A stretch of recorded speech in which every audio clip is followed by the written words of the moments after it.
একজন রাজা তার প্রজাদেরকে দৈনিক ৮৬,৪০০ টাকা করে দেয়।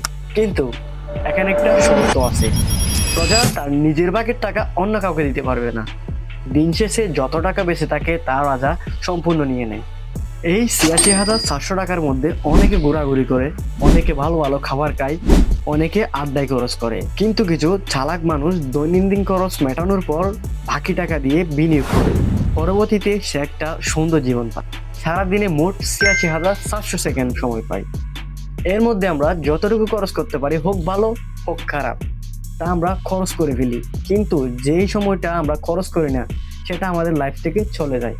এই ৮৬,৪০০ সেকেন্ডে কেউ ঘুমায়, কেউ খায়, কেউ আবার অযথা সময় নষ্ট করে, আবার কেউ পড়াশোনা করে। কিন্তু কিছু চালাক মানুষ তাদের অবশিষ্ট সময়কে বিনিয়োগ করে, নতুন কিছু শিখে স্কিল গ্রো করে, পাশাপাশি একটা নিজের ব্যবসা প্রতিষ্ঠান তৈরি করতে চায়। মজা করা পাবলিকরা কিন্তু আগের জায়গায় পড়ে থাকে। যারা অবসর সময়কে কাজে লাগিয়েছে তারা একটা ভালো ইনকাম করে। ২০২৫ সাল কিন্তু অলমোস্ট চলে গেছে। সেই ৮৬,৪০০ টাকার মধ্যে ৬,৪০০ টাকা নিজের কেরিয়ারের জন্য বিনিয়োগ করি। হয় কোনো ডিজিটাল স্কিল শিখি, না হয় ই কমার্সে ব্যবসা প্রতিষ্ঠান দাঁড় করাই। শুরু করতে যদি কারো কোনো কনফিউশন থাকে, তাহলে আমাকে পার্সোনালি ইনবক্স করো অথবা কমেন্টে এসে বলে যাও ভাইয়া কনফিউজড। ইনশাল্লাহ আমি উত্তর দেওয়ার চেষ্টা করব। সাহস করে শুরু করো।